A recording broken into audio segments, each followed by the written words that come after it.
ఆంధ్రప్రదేశ్ హోంమంత్రి చాలా సిన్సియర్గా అన్నీ తెలిసేసుకుంటున్నారు, తెలుసుకోవాలని ప్రయత్నం చేస్తున్నారు. పోలీస్ డిపార్ట్మెంట్కి సంబంధించిన అన్ని కోణాలని టచ్ చేస్తూ వస్తున్నారు. విద్యావంతురాలు కావడం ప్లస్ ఏదో తపన ఉండటం, సాధించాలన్నటువంటి తపన ఉండటం ఆవిడకి ఒక రకమైనటువంటి ఫెచ్చింగ్ అవుతుంది.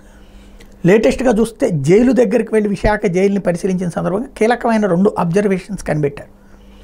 ఒకటి, అందులో గంజాయి కేసుల్లో వాళ్ళే ఎక్కువ ఉన్నారు. రెండవది వచ్చేటప్పటికి 800 మంది ఉండాల్సిన చోట 2000 మంది ఉన్నారు. ఈ రెండిట్లలో నాకు బాగా టచ్ అయినటువంటి అంశం ఏంటంటే గంజాయి కేసుల్లో ఉన్నటువంటి యువతరం. బెయిల్ ఇచ్చేవాళ్ళు కరువై, బెయిల్ వచ్చినా కూడా పూచికత్తు ఇచ్చేవాళ్ళు కరువై మిగిలిపోయారు బోలెడంతమంది అన్నటువంటి ఎంత కీలకమైనటువంటి అంశం ఇది. ఎవరు వాళ్ళు? పేదలు. గంజాయి కేసులు ఎందుకున్నారు? ఏమీ లేకపోతే ఎంతో కొంత సంపాదించుకుందామని చేసే ప్రయత్నంలో దొరికిపోయినటువంటి వాళ్ళు.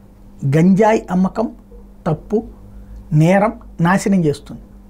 కానీ సంపాదన అన్నటువంటి ఉద్దేశంతో పేదలు ఆ వలలో చిక్కుకున్నాక వెనక్కి పోలేకపోతున్నారనడానికి సాక్ష్యం అది.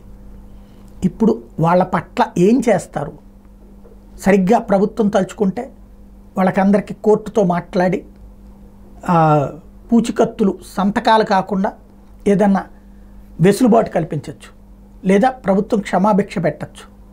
ఈ రెండిట్లో ఆవిడ ఏ నిర్ణయం తీసుకుని బాబుగారిని ఒప్పించి పనిచేపిస్తుందో చూడాలి.